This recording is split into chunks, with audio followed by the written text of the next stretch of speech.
তো আজকে আপনারা থাম্বনেল দেখে হয়তো বুঝতেই পেরেছেন যে কি বিষয় নিয়ে আজকে আলোচনা করব। রিসেন্টলি যে শাহী স্নান হয়েছে 12 ফেব্রুয়ারি, মহাকুম্ভের শাহী স্নানের দিন, তার পূর্বে বিহারে কিন্তু একটা ঘটনা ঘটেছে রেলে। তা আপনারা ভিডিওটা দেখে নিন, তাহলে বুঝতে পারবেন যে কি ঘটেছে, তারপরে আমরা ডিসকাস করছি।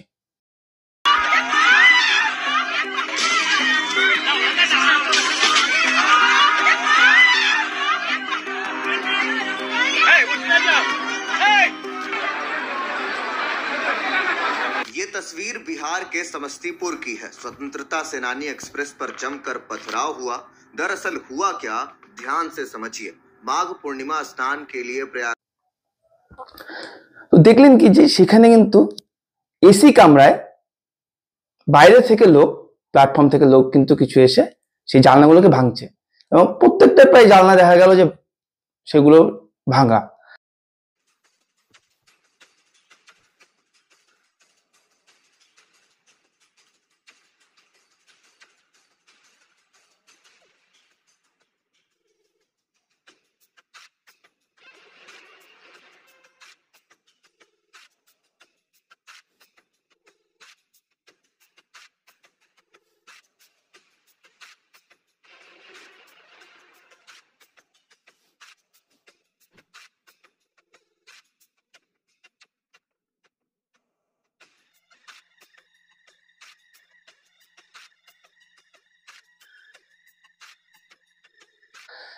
আমাদের তারা এইগুলো কেন ভাঙা হচ্ছে? সব থেকে অবাক করা কাণ্ড কি জানেন? যে তারা রেলের ইঞ্জিন পর্যন্ত, ট্রেনের ইঞ্জিন পর্যন্ত ছাড়েনি। ট্রেনের ইঞ্জিনে যেখানে ড্রাইভার বসে ট্রেনটা চালাবে সেখানে উঠে পড়েছে। তো এটা মানে কোন জায়গায় রয়েছে? ড্রাইভার এসে বলছে কাহা কাহা সে কাহা ঘুষ গয়ে হো, ক্যাসে জায়গা ট্রেন। তো তারা সেখান থেকে নামছিলই না। অবশেষে আরপিএফ কে ডেকে নিয়ে এসে তাদেরকে নামানো হয়েছে জোর করে। তো বুদ্ধি কোথায় আছে? বুদ্ধি মাথার মধ্যে যদি বুদ্ধি থাকে তাহলে না কাজ করবে। নর্মাল কামরায় উঠছে, এসি কামরায় উঠছে, ঠিক আছে, সেখানে উঠছে। যেখান দিয়ে ট্রেনটা যাবে, যে জিনিসটা দিয়ে ট্রেনটা চলবে, সেখানে ড্রাইভারকেই ঢুকতে দিচ্ছে না। তো এই হচ্ছে ব্যাপার। তো এমনই পরিস্থিতির সৃষ্টি হয়েছে সেখানে। তো বুদ্ধি রাখতে হবে। এরা সেখানে যেতেই হবে এমন পাগলের মতন করে তারা এমন ব্যবহার করছে যে খুব একটা খারাপ পরিস্থিতি এরাই সৃষ্টি করে দিচ্ছে। আমিও গিয়েছিলাম মহাকুম্ভে 29 তারিখে স্নানে, 29 যেটা জানুয়ারিতে স্নান হয়েছিল মৌনী অমাবস্যায়, আমিও গিয়েছিলাম। আমরা 4 জন গিয়েছিলাম। তো তার অভিজ্ঞতা শেয়ার করলে আপনারা বুঝতে পারবেন সেখানে পরিস্থিতি কি। নিঃসন্দেহে দেখুন, আমি বলবো না যে সেখানে আরামে আপনারা যেতে পারবেন, কেউ আরামে যাবে না, কিন্তু একটা ন্যূনতম একটা তো সিস্টেম থাকা প্রয়োজন রয়েছে। আমরা যদিও স্লিপারে গিয়েছিলাম না, স্লিপার আর জেনারেল কি আপনারা বুঝবেন না, এসিতেও তো অবস্থা খুবই খারাপ। এখন কথা হচ্ছে, আমরা যেদিন গিয়েছিলাম আমাদের ফার্স্ট যাওয়ার কথা ছিল প্রয়াগরাজে, কিন্তু প্রয়াগরাজের টিকিট পরে ক্যান্সেল করে দিয়েছিলাম, কারণ সেটা 29 তারিখে 28 তারিখে যাওয়ার কথা ছিল। তারপরে দেখা গেল যে 28, 29 সব ট্রেন ক্যান্সেল করে দিয়েছে সরকারের, রেলের পক্ষ থেকে। তো স্বাভাবিকভাবে আমাদের ভালোই হয়েছে। পরবর্তীতে আমরা আদার্স অন্য ট্রেন করেছি, মালদা পর্যন্ত একটা ট্রেন করে, পরে মালদা থেকে আবার দিল্লিতে হরিয়ানা পর্যন্ত টিকিট কেটেছিলাম, কিন্তু নেমেছিলাম অযোধ্যাতে। তো এইভাবে গিয়েছি। তো সেখানে দেখা গেছে যে মালদার পরে আরপিএফ এর সার্ভিস ভালো ছিল রাতের বেলা। তো রাতের বেলা তারা কিন্তু ওই স্লিপার কামরাতেও জেনারেলের লোককে খুব সহজে উঠতে দেয়নি, যতটা পেরেছে তারা আটকিয়েছে। কিন্তু দেখা গেল যখন ভোর 4টা, 4:30 নাগাদ বিহারের পাটনা ক্রস করলো, তারা কিন্তু তখন ছেড়ে দিল। আর তখনই কিন্তু লোক সেখান থেকে সমস্ত কামরাতে উঠতে শুরু করলো, এবং একটা গ্যাদারিং পরিস্থিতির সৃষ্টি হয়েছিল। স্বাভাবিকভাবে আপনার সিটে উঠে পড়বে, আপনি যতই বলুন যে উঠবেন না, তা উঠে পড়বে, কারো কথা শুনবে না। স্বাভাবিক আপনার মুখ ব্যথা, কেননা সব কামরাতে সব সিটে উঠছে, আপনার কথার কোনো ভ্যালু থাকবে না। স্বাভাবিকভাবে আমাদের রাস্তার বেশি দূর ছিল না, তো আমরা গিয়েছিলাম ওভাবে দিনের বেলা, তো বসে যাওয়া গিয়েছিল, তো গিয়েছিলাম। তো স্বাভাবিকভাবেই এরকম একটা ভিড় গ্যাদারিং হয়। আমি আসার সময় কি হয়েছিল আর আসার সময় কি করেছিলাম সেটা আমরা বলবো। আমরা 4 জন ছিলাম জন্য হয়তো পেরেছি, কেউ একা থাকলে সম্ভব না। 1-2 জন থাকলে পরে আপনার কথার কোনো ভ্যালু থাকবে না। তো এই হচ্ছে ব্যাপার। কিন্তু সেখানে দেখা গেল যে গত 12ই ফেব্রুয়ারি যে শাহী স্নান হয়েছে, শাহী স্নানের যাত্রার সময়কাল এই যে ভাঙচুর, নিজের দেশের সম্পত্তিকে ভাঙচুর করা হচ্ছে। আমরা যারাই সেখানে স্নান করতে গিয়েছি একটু কি পুণ্য লাভের আশায় না, আমরা প্রত্যেকেই চাই কি পুণ্যের জন্য 144 বছর পর এসেছে। আমাদের এই জেনারেশন তো পাবে না, এই পরের জেনারেশনও পাবে না, তারপরে পরের জেনারেশন সবাই পাবে কিনা সন্দেহ রয়েছে।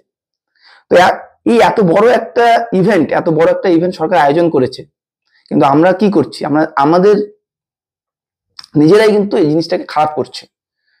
ইমপ্রেশন কোথাও একটা খারাপই যাচ্ছে বিশ্বের প্রতি, যে এত বড় একটা আয়োজন করার পরেও কেন এরকম ফেল হচ্ছে বারবার। 29 তারিখে দেখা গেছে যে স্ট্যাম্পেড হয়েছে, সেখানে কুম্ভের যে ঘাটে, সঙ্গম ঘাটে স্ট্যাম্পেড হয়েছে, ব্রিজ পিপা পুলগুলো থেকে পড়ে গিয়ে মারা গিয়েছে। তো এখানে তো অত্যাধিক হারে আমরাই যাচ্ছিলাম, না বুঝেই কোথাও একটা গ্যাদারিং করেছি, এবং কোথাও সরকারের একটু কিন্তু সেটাকে কন্ট্রোল করতে ব্যর্থ হয়েছে, সঠিক তাদের প্রিপারেশনটা কিন্তু সাকসেস হয়নি। যেখানে আমরাও দেখে গেছি যে যেদিন অযোধ্যা থেকে আসলাম, অযোধ্যা থেকে স্পেশাল ট্রেন ছিল, সেটা স্পেশাল ট্রেন দিয়েছে, স্পেশাল ট্রেন নামে স্পেশাল ট্রেন স্লিপার কামরা, কিন্তু ওগুলোতে বেশিরভাগই তো টিকিট ছাড়াই সব লোক উঠেছে, যারা টিকিট কেটে হচ্ছে তারাই বসতে পারছে না ঠিক মতন। তো যাই হোক, আমরা সিট নিয়ে কর্নার আপারের 2টা সিট নিয়ে বসে এসেছিলাম, মাঝে একজন বসেছিল ব্যাগ ট্যাগ নিয়ে গ্যাদারিং করে বসে এসেছিলাম। তো এক একটা ট্রেন যেটা 2.5 ঘন্টাতে 4 ঘন্টাতে জার্নি করা যায়, 6 ঘন্টা লাগাচ্ছে, 8 ঘন্টা লাগাচ্ছে, এরকম একটা ট্রেন সময় লাগাচ্ছে, তো খুব স্লো যাচ্ছে। তো রীতিমতো সেখানে আরো ভিড় গ্যাদারিং হচ্ছে বেশি, এক একটা ট্রেনের মধ্যেই ঠেসে ঠেসে আরপিএফ গুলো সব লোককে ঢুকোচ্ছে, ফলে আরো গ্যাদারিং হচ্ছে। সব থেকে দুঃখের বিষয় কি হয়, যে ট্রেন তো গ্যাদারিং করে দেয়, যখন নামার সময় সেখানে অসুবিধা হয়। নামার সময় সেখানকার যে লোকাল লোক, তারা বুঝি না, হয়তো ভাষা বোঝে না, কিন্তু তারা ওরকমই, তারা কিন্তু সাইড দেয় না, এটা খুব সাইড দিতে চায় না, আর খালি হওয়ার আগে সেখানকার থেকে লোক আমার কামড়াতে উঠতে শুরু করে। এরকম ঘটনা আমাদের সাথে ঘটেছে। যেরকম আমরা দেখো, আমি খারাপ সব বলছি তা না, এই জিনিসগুলো ঘটেছে আমি তাই বলছি, আপনি কোনোভাবে ডিমোটিভেট করছি না, সবাই যাবেন, সময় রয়েছে 26 তারিখ পর্যন্ত। নেক্সট সাই স্নান রয়েছে 26 তারিখে, যে শিবরাত্রিতে সাই স্নান রয়েছে, সেদিনও যেতে পারেন। সেদিনের আগে গেলে পরে ভালো হয়, ফাঁকা টাইমে গেলে পরে সঙ্গমে শান্তিমতো স্নান করতে পারেন। আমরা যেমন প্রয়াগের সাইডে স্নান করতে চেয়েছিলাম, তো না আজ গিয়ে ভালো হয়েছে, সেখানে যে স্ট্যাম্পেড হয়েছে, হয়তো আমরাও হয়তো সেখানে ফেসে যেতে পারতাম। তো যথারীতি আমাদেরকে কিন্তু পূর্বে, আমরা যেহেতু সন্ধ্যার সময় এসেছিলাম, সন্ধ্যার সময় সেই অযোধ্যা থেকে যেহেতু ওই পাশ থেকে এসেছিলাম, প্রয়াগের স্টেশনে নামার কথা ছিল, কিন্তু প্রয়াগে আমাদেরকে নামায়নি। প্রয়াগের আগে ফাফামো বলে একটা স্টেশন ছিল, সেখানে কিন্তু আমাদেরকে নামিয়েছিল। তো যথারীতি আমাদেরকে এক্সট্রা 7-8 কিলোমিটার হাঁটতে হয়েছিল, 15-7 মনে করো 20-25 কিলোমিটার মতো হাঁটতে হয়েছিল, আবার মেলার ভেতরে ঘুরেছিলাম। তো যথারীতি আমরা ঝুসির সাইডে আমাদেরকে ঝুসির সাইডে ঢুকিয়ে দেওয়া হয়েছে। তো ঝুসির সাইডে গিয়েছিলাম, কেউ ঝুসির সাইডে না গিয়ে ওদিক দিয়ে ঘুরে ঘুরে গিয়েছিল। তো আমাদের একটু মিসকনসেপশন হয়েছিল, সেখানে নেটও মাঝে মাঝে কাজ করছিল না, নেট অনেক সময় জ্যামার লাগানো থাকে কিনা এরকম শুনছি, সবার নেট ঠিকভাবে কাজ করছিল না। যার নেট কাজ করছিল, আমরা ততক্ষণে ওই পিপাপুল পার হয়ে, প্রয়াগের সাইড থেকে পিপাপুল পার হয়ে ঝুসিতে ঢুকে গেছি। আর ঝুসিতে যখন ঢুকে গেলাম, তারপরে কিন্তু আর আসতে পারছি না প্রয়াগের সাইডে। তো সেখানে পুলিশরাও চাচ্ছে যে ডাইভার্ট করে দাও, তাই যথারীতি আমরা সেখানে অনেকক্ষণ হাঁটার পরে ওর সাথে ঘুরে পরে সঙ্গম ঘাটে, ঝুসির সঙ্গম ঘাটে গিয়ে আমরা ভোর রাতে স্নান করেছিলাম। তো গ্যাদারিং হয়েছে, এই যে বিশেষ বিশেষ স্নানগুলোতে, সেগুলো সময় কিন্তু গ্যাদারিং হয়েছে, আমরা ফাঁকা জায়গা দেখেই স্নান করেছি। দেখবো অনেক ইনফ্লুয়েন্সার রয়েছে, ইউটিউবের ভিডিওতে বলছে সঙ্গম ঘাট এটা, আপনারা এসে নৌকো দিয়ে যাবেন, নৌকো দিয়ে যে এখানেই স্নান করতে হবে, না হলে কিন্তু সঙ্গমে স্নান করছেন না, তাহলে কিন্তু পুণ্য লাভ হবে না। ভাই সরিয়ে রাখুন এসব কথা, এটা হয় না। সবাই যদি সঙ্গম ঘাটে যেতে চায়, তাহলে নৌকোয় করেও তো যেতে গেলে পরে, নৌকো করে মাঝখানে যেতে গেলে তো নৌকো তো কম পড়ে যাবে, কিভাবে সম্ভব? তো এমনটাই ভাবুন, ওখানটা সঙ্গম। আপনারা দেখুন, আমি আপনাদের একটা যুক্তি দিচ্ছি, যখন ভূমিকম্প হয়, ভূমিকম্পের একটা উৎসস্থল থাকে, তার তরঙ্গ কতদূর পর্যন্ত আমাদের এখানে আসে আমরা বুঝতে পারি। যদি নেপালে ভূমিকম্প হয়, আমাদের এখানে তরঙ্গ বোঝা যায় ন্যূনতম। তাহলে কি সঙ্গম যেখানে ঘটেছে, তার পার্শ্ববর্তী স্থানগুলো তো সেই সঙ্গমের এনার্জিটাই আমাদের শরীরে দিয়ে দেবে না। তো আপনার পার্শ্ববর্তী ঘাটগুলোতে, নিকটবর্তী যে পার্শ্ববর্তী ঘাটগুলো রয়েছে, সেখানে স্নান করতেই পারেন। সেখানে কি অযথা সঙ্গমে স্নান করবো এমনটা একটা দৃঢ় প্রতিজ্ঞা নিয়ে যাবেন না। হ্যাঁ, সেটাকে দেখার জন্য পরবর্তীতে ফাঁকা সময় গিয়ে দেখতে পারবেন, ফাঁকা সময়ে সঙ্গম উড়ে যাচ্ছে না, সঙ্গমের জায়গাতেই থাকবে। তো ফাঁকা সময় গিয়ে সেখানে দেখবেন, অন্য সময় গিয়ে, এখন যেহেতু পিক টাইম, একটা শুভ মুহূর্ত, তো এই সময় কিন্তু সবাই এক জায়গায় যেতে চাইলে সেখানে গ্যাদারিংই হবে, এটা কিন্তু একটা ফ্যাক্ট। সেখানে সরকার ব্যর্থই হবে, কারণ একবারে যদি একটা জ্যাম একটা উচ্ছৃঙ্খল জনতার স্রোত আসে, তাহলে কিভাবে সম্ভব? আটকানো সম্ভব না, পুলিশও ফেইল্ড হবে, তাদের রুলসও ফেইল্ড হবে। তো যথারীতি এই যে গত 11-12 ফেব্রুয়ারি যে 12 তারিখে আমি ভিডিও বানাচ্ছি, 11 তারিখে যে ট্রেনের ঘটনা ঘটেছে, আপনারা দেখতে পাচ্ছেন ট্রেনের নামটা কি রয়েছে, যত সম্ভব দেখে দিলাম, জয়নগর দিল্লি ট্রেন এটা। তো দেখুন, যারা এই যে রিজার্ভেশন কামরা কাটছে, তারা কিন্তু আমরা যেমন কেটেছি, আমরা অনেক রিসার্চ করে কেটেছি। আমার সাথে এক ভাই ছিল, সে প্রচুর রিসার্চ করেছে, কোন ট্রেনের পর কোন ট্রেন জয়েন্ট হবে, 2-3 ঘন্টা পরে মাঝখানে গ্যাপ করে করে এসেছি, রিস্ক নিয়ে নিয়ে, কারণ ট্রেন অনেক লেট থাকে অনেক সময়। তো আমরা যারা এরকম করে কেটেছি, মেইন ডেস্টিনেশনের থেকে দূরের ডেস্টিনেশনে কেটেছি, ফলে কিন্তু আমাদের টাকাও বেশি লেগেছে। তো যখন টাকা বেশি দিয়ে আমরা টিকিট কাটছি, সেখানে সেই কামরায় ঢুকে যাচ্ছে জেনারেলের পাবলিক, যারা নিজেদের হাতে জেনারেলের টিকিটও নেই। এটা খুব একটা ফ্যাক্ট। সেখানে কিন্তু ট্রেনের সংখ্যা বাড়ানোর প্রয়োজন ছিল সরকারের। যাই হোক, আমাদের স্লিপার কামরা উঠেছিল, অনেকেই উঠেছে, সেখানে দেখা যাচ্ছে এসি কামরা তো উঠে যাচ্ছে, কিন্তু উঠছে ভালো কথা, কিন্তু ভাঙচুর করাটা কিন্তু আমাদের দেশের সম্পত্তিকে নষ্ট করছে। আপনি পুণ্য করতে যাচ্ছেন, কিন্তু দেখা গেল পুণ্য করতে গিয়ে আবার পাপ করে ফিরে আসছেন, আর পাপের বোঝা নিয়ে আসছেন বাড়িতে, আর কি হবে? কোনো লাভ নেই।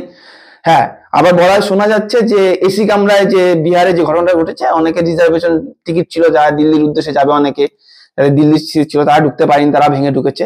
হ্যাঁ, এখানে আরপিএফ এর ভূমিকা কিন্তু আরপিএফ কে লাগাতেই হবে। রিজার্ভেশন কামরাগুলোতে আরপিএফ কে যদি লাগাতো সরকার, আরপিএফ আমি জানি না কি করছিল, আরপিএফ দেরকে যদি লাগানো হতো, আরপিএফ যদি পর্যাপ্ত পরিমাণ না থাকে, তাহলে পুলিশকে বা বিএসএফ যেগুলো ছিল সেগুলোকেও কিন্তু স্টেশনে লাগানো যেত। বিএসএফ যারা রয়েছে, বর্ডার সিকিউরিটি ফোর্স, বা বিএসএফ তো আলাগ থাকবে না, সেন্ট্রাল ফোর্স যেটাকে বলছি, যারা সেন্ট্রালের আদার যেগুলো ফোর্স থাকে, তাদেরকে নিয়ে এসে কিন্তু সেই কাজগুলোকে আরো সুষ্ঠুভাবে করা যেত। আমি একটা দেখেছি, আমরা যখন ঝুসি স্টেশন, আমরা স্নানের পর ঝুসি স্টেশন থেকে এসেছি, সেখানে আরপিএফ গুলো কাজ করছে, কিন্তু যে সেন্ট্রাল ফোর্স গুলো সেটা ওভারব্রিজের মধ্যে দাঁড়িয়ে ছিল, ভিডিও ক্যামেরা করছে। তারা কি কাজের জন্য আসেনি, নাকি ভিডিও ক্যামেরা করে হাসার জন্য এসেছিল? সেটাই আমার কিন্তু অবাক লেগেছে। সেখানে তাদের কিন্তু উচিত ছিল সেখানে এসে আরপিএফ দের সাথে সেই ভিড়কে কন্ট্রোল করা। কেন আমরা ঝুসি থেকে যখন বেনারসে আসবো স্পেশাল ট্রেনে, তাদেরকে আমরা রীতিমতন স্টেশনের ওয়াল টপকে গিয়ে ট্রেন ধরতে হয়েছে আমাদেরকে, না হলে আমরা হয়তো ট্রেন পেতামই না। আর বাস, গাড়ি, উবের, ওগুলোর কথা ছেড়ে দিন, প্রাইভেট কার তো যাবেই না সেই স্থানে। প্রাইভেট কার যাওয়া মানে আপনাদের আরো একটা মানে বিকট পরিস্থিতির সম্মুখীন, না খেয়ে উপোস করে থাকবেন। এখন যে গত আমাদের 29 তারিখে হয়েছিল, সেখানেও তো একটা ওরকমই বিশৃঙ্খল পরিস্থিতির সৃষ্টি হয়েছিল, ভিড়ের দিক থেকে বলছি। দেখুন, আমরা যদি সুষ্ঠুভাবে যাই, তাহলে কিন্তু সমস্তটাই ঠিক হবে, ভালো হবে। কিন্তু যেহেতু একদিনে সব গ্যাদারিং হয়ে যায়, তো স্বাভাবিকভাবে সেখানে একটা উচ্ছৃঙ্খল পরিস্থিতির সৃষ্টি হবে, আর প্রশাসনও সেটাকে কন্ট্রোল করতে ব্যর্থ হয়ে যায়।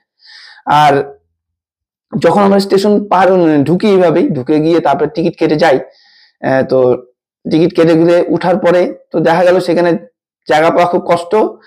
তো সেটা তো স্পেশাল ট্রেন, জেনারেল স্লিপার কামরা কিন্তু জেনারেলের মতনই, ওটা জেনারেল ট্রেনই স্পেশাল ট্রেন করেছে, স্লিপার ট্রেনকেই। তো সেখানে আমি খুব কষ্ট করে বসে গিয়েছি। আমি বলার পরেও দেখলাম যে সেখানকার একজন মহিলা, তার মহিলা বাচ্চা বলা যাবে না, ওটা আমাদের মতনই বড় ছেলে, তারা শুয়ে শুয়ে যাচ্ছে। তাদের আমি জানি না তো কি নলেজ এসেছে, কি জ্ঞান।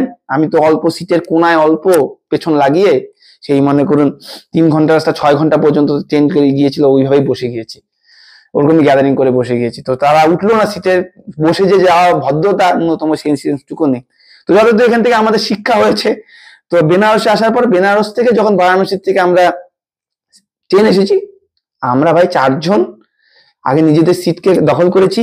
নিজেদের ট্রেনে ওঠাটাও কিন্তু একটা যুদ্ধ সেখানে রীতিমতো। আপনারা যদি দেখবেন, ভিডিওগুলো দেখছেন, সেটাই বাস্তব, ওইভাবেই উঠছে সব।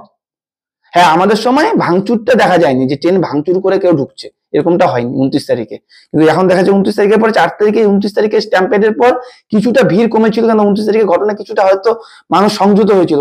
কেননা তারপর 3 তারিখে যেটা বসন্ত পঞ্চমীর স্থান ছিল, সেখানে কিন্তু লোক কিছুটা কম গিয়েছিল, কিন্তু গিয়েছিল, এরকমটা ভিড় হয়নি বসন্ত পঞ্চমীতে। কিন্তু আবার দেখা গেল যে 12 তারিখ আবার কিন্তু লোক সেরকমই ভিড় করছে। 26 তারিখও এরকমই আশা করা হচ্ছে। কিন্তু যাদের অবশ্য সঙ্গমে স্নান করার ইচ্ছা, তারা শান্তি মতন যারা স্নান করতে চান, ভিড় ভাট্টা থেকে দূরে যেতে চান, আমরা বলবো শাহী স্নানের দিন যাবেন না, আগে যান, পূর্বে যান, পূর্বে কি স্নান করুন, শান্তি মতন স্নান করতে পারবেন। একই কাজ করবে, একই জায়গা, সেই যে শুভ মুহূর্ত চলছে, ঠিক আছে, সেই ভাইবটা থাকবেই ওখানে। তো এইভাবে কাজ করুন। পুণ্য স্নান করতে যাচ্ছেন, জীবনটা মূল, জীবনটা মেইন, জীবনের থেকে বড় কিছু না। আপনি যদি বেঁচেই না থাকেন, তাহলে কি হবে? আপনার সেই পুণ্য কে নেবে? তো বেঁচে থাকাটা মেন প্রয়োজন, আসল প্রয়োজন। তো যথারীতি কালকের ঘটনায় কিন্তু এই যে জানলা ভেঙে দেওয়া, জানলা এসে করে ভাঙচুর করে ঢোকা, সেখানে দেখা গেছে যে বাঙালি ফ্যামিলি ভেতরে ছিল, সেখানে কিন্তু আহত হয়েছে তারাও চিৎকার করে বলছে এইভাবে কেন করছে তারা। আর সেখানে আরপিএফ থাকা উচিত ছিল। আরপিএফ থেকে স্টেশনের বাইরে থাকা 2-3টা লেয়ারে যদি ছেঁকে তাদেরকে ঢোকানো হতো, তাহলে এই বিকট পরিস্থিতি আশা করা যায় যে হতো না, কম হতো, তুলনামূলক কম হতো যদি কিছুটা টিকিট চেক করে ঢোকানো হতো। যে যাদের রিজার্ভেশন কামরা, রিজার্ভেশনের লোকই ঢুকবে, জেনারেল কামরা কিছুটা বাড়িয়ে দিতে পারতো, ট্রেনের সংখ্যাটা বাড়িয়ে দিতে পারতো, তাহলে হয়তো এই গ্যাদারিংটা হতো না। ট্রেনের সংখ্যাটা কম, এটা আমি বলবো এরকমটাই। মানে যে পরিমাণ লোক যাচ্ছে, ইতিমধ্যে যেখানে সরকার ভেবেছিল যে 45 দিনের মেলায় 40 কোটি লোক জমায়েত হবে, কিন্তু ইতিমধ্যে 11ই ফেব্রুয়ারি পর্যন্ত তথ্য রিপোর্ট বলছে যে 45 কোটি লোক সেখানে অলরেডি স্নান করে ফেলেছে। তাহলে এখনো 10 দিনের মতন সময় রয়েছে, 10 থেকে 15 দিনের মতন সময় রয়েছে। তো এখনো 10-15 দিনে না হলেও হয়তো 10 কোটি তো লোক যাবেই, 10 থেকে 15 কোটি লোক যাবেই। তো এই হচ্ছে ব্যাপার। তো সাবধানে যাবেন, পুণ্যস্নান করতে যাচ্ছেন। যাদের ফ্যামিলি নিয়ে না যাওয়াই ভালো, আর যারা রিজার্ভ করে যাচ্ছেন তাদের অবস্থা তো আরো খারাপ হয়ে যাচ্ছে। দেখা যাচ্ছে রিজার্ভ গাড়ি 29 তারিখের আগে যারা 26 তারিখে গিয়েছিল তারা ঢুকতে পেরেছে শান্তি মতন, ঢুকে গিয়ে স্নান করতে পেরেছে। আপনাদের 15 থেকে 10 কিলোমিটার হাঁটতেই হবে, ন্যূনতম হাঁটতেই হবে 15 থেকে 10 কিলোমিটার। আপনারা রিজার্ভ গাড়ি যান আর সেতে যান। ভিভিআইপির ব্যাপারটা আলাদা, ভিআইপির ঘাটও আলাদা, সেটা ফাঁকা পড়ে থাকে আর জনগণ মরছে, সাধারণ জনগণ কিন্তু নর্মাল যে ঘাটে সেখানে কিন্তু মরছে। তো এই হচ্ছে ব্যাপার। আর আমি 29 তারিখে যাওয়ার পরিকল্পনা করেছিলাম, যাদের কথা শুনে, যারা 15 তারিখ ফার্স্ট স্নান হয়েছিল যথাসম্ভব, 15 তারিখ স্নানে যারা গিয়েছিল তারা এসে বলছিল পরিস্থিতি খুব ভালো, বাথরুম পরিষ্কার পরিচ্ছন্ন, সেখানকার এলাকাও সুন্দর হয়েছে, সব সময় পরিষ্কার পরিচ্ছন্ন করা হয়। কিন্তু গিয়ে আমাদের সময় গিয়ে দেখি অবস্থা খুব 12 বেজে গেছে। পরিষ্কার তো পরিষ্কার দূরের কথা, বাথরুমের সামনেই টয়লেট করে রেখে দিয়েছে, ওপেনলি বসে যাচ্ছে, মহিলাগুলো ওপেনলি বসে যাচ্ছে। বলতে আমাদের লজ্জা হচ্ছে, পুলিশগুলো ধাওয়া দিচ্ছে, তাও তাদের কোনো মানে সুরাহাই নেই, এরকমটাই হচ্ছে। আমি কিন্তু বদনাম করছি না, সরকার ভালো যথেষ্ট ব্যবস্থা করেছে। সারা রাস্তা যতক্ষণ আমি হেঁটেছি বাথরুম পেয়েছি, কিন্তু বাথরুমের পরিস্থিতি ওরকম। এখন জানি না এখন কি হয়েছে, এখনো তো ওরকমই হবে যে অবস্থা চলছে। তো এই হচ্ছে ব্যাপার। সরকার যদি এটাকে, এই মেলাটাকেও ওই অমরনাথের মতো রেজিস্ট্রেশন সিস্টেম করতো, যে এই ডেটে এতজনই রেজিস্ট্রেশন হবে, এত লক্ষ লোক, এত কোটি লোকই যেতে পারবে, তাহলে হয়তো ভালো হতো। জানি না, আমাদের তো, আমরা তাদের বড় বড় মাথা, তাদের বুদ্ধি আমাদের থেকে বেশি, তারা ব্রেন খাটায় আমাদের থেকে বেশি, তারা কি ভেবেছে। আমার এটা মনে হয়েছে যে রেজিস্ট্রেশন করে দিলে হয়তো কিছুটা ভিড় আটকানো যেত, যে রেজিস্ট্রেশন করতে হবে, না হলে যেতে পারবে না। আর ট্রেনে ঢুকতে গেলে পরে মিনিমাম তো জেনারেল টিকিট কাটতে হবে। জেনারেল টিকিট ম্যাক্সিমাম লোকের নেই, জেনারেল কামরায় যাচ্ছেন তো জেনারেল টিকিট নেই, এটাই বাস্তব। ঠিক আছে। আর ট্রেনে নামতে দিচ্ছে না, উঠে যাচ্ছে। আমরা যখন বেনারসে আসছিলাম জুসির সাইড থেকে, সেখানে আমরা 4 জন ছিলাম, 2 জন তো ঝগড়া করে ক্যাচাল করে নেমেছি, আর 2 জন নামতেই পারছিল না, ট্রেনে আটকে পড়ে গেছিল। ভেতরের লোক ঢুকে গেছে বাইরে থেকে, পুলিশকে পরে পুলিশের সাথে কথা বলে ঠলে নীতি মতন কথা কাটাকাটি হয়েছে, পুলিশের সাথে কথা কাটাকাটি করে ট্রেন থামিয়ে তাদেরকে উল্টো পাশ দিয়ে নামিয়েছি। এতটাই পরিস্থিতি সেখানে সংকীর্ণ ছিল আসার সময়। তারপরে আবার বারাণসী জংশন থেকে যখন এসেছি, বেনারস ঘুরে বারাণসী জংশন থেকে ট্রেনে এসেছি, তখনও আমরা লাস্টে দেখা গেছে যে পরিস্থিতি খুব খারাপ, ভাই আমাদের এইভাবে যাওয়া যাবে না, এখন নিজের সিট ভাই নিজে দখল করে নিতে হবে। যথারীতি এখন 4 জন পুরো রীতিমতন ঝগড়াই করতে হয়েছে সবার সাথে, করে নিয়ে খারাপ লেগেছে, কিন্তু উপায় ছিল না, আমাদের সিটকে আমরা নিয়ে আমরা এসেছি প্রতিটি সিটে। তো এই হচ্ছে ব্যাপার। যদি আপনার 3-4 জন যান তাহলে হয়তো কিছুটা রেহাই পাবেন, কিন্তু 1 জন গেলে 2 জন গেলে আপনাদের ওইভাবে আসতে পারবে না, কষ্ট করেই আসতে হবে। আর এটা স্নান, কষ্ট করে যাত্রা করতে হবে, 15-20 কিলোমিটার হাঁটতেই হবে ন্যূনতম। কেননা যে স্টেশনে হয়তো নামার কথা সেই স্টেশনে নামাবে না, আগের স্টেশনে নামিয়ে দেয়, এখন তাই হচ্ছে। ম্যাক্সিমাম ডিস্টেন্স বাড়িয়ে দিচ্ছে, বাসকেও ঘুরিয়ে দিচ্ছে, যারা রিজার্ভ গাড়ি নিয়ে যাচ্ছে তাদেরকে বলছে তারা ঘুরে যেন যায়, নিকটবর্তী ঘাটে যেন স্নান করে নেয়, এটাই হচ্ছে বাস্তব কথা। তো যারাই যাবেন সাবধানে যাবেন, ফাঁকা সময় যান। আর মাঝখানের যে সময়গুলো 12 তারিখের পর 15 তারিখ থেকে 26 তারিখের আগে, 15 তারিখ থেকে 20 তারিখের মধ্যে গেলে যত সম্ভব ফাঁকা পাওয়া যাবে, সেই সময় শান্তিমতো স্নান করতে পারবেন। আর যারা বয়োজ্যেষ্ঠ রয়েছে তারা না যাওয়াই ভালো এই সময়, কেননা তাদের বাড়ির থেকে যদি ইয়াং ছেলে পেলে যায়, জল নিয়ে আসবে, বাড়িতে স্নান করবেন। আমি তো নিয়ে এসেছি, আমার বাড়ির লোক তাই দিয়েই, বাড়িতে সবার যদি মাথায় একটু ছিটিয়ে দেন তাই হবে কাজের। বড় বড় সাধু সন্তরা তাই বলছে, কেননা সবার যাওয়া সম্ভব না। যে গ্যাদারিং, সেখানে গিয়ে আরেকটা বিপদের সম্মুখীন হবেন, তখন সেই জিনিস তাকে নিয়ে টানাটানি পড়ে যাবে। তো এই হচ্ছে ব্যাপার। তো ক্ষয়ক্ষতি করাটা কোনো কিন্তু ভালো কাজ নয়, ভালো উদ্দেশ্যে যাচ্ছেন, সরকারকে এই ইমিডিয়েট স্টেপ নিয়ে কিন্তু পরবর্তী যে লাস্ট স্নান হয়েছে সেটাকে যেন সুষ্ঠুভাবে হয় সেটা পরিকল্পনা করা, এমনটা যেন আবারও না হয়। তো এটাই হচ্ছে শান্তি। আর পরবর্তীতে এরকমই বড় কোনো যদি আয়োজন করে সরকার, তারা এইটা থেকে যেন শিক্ষা নেয়, কেননা কেউ একবার তো শেখে না।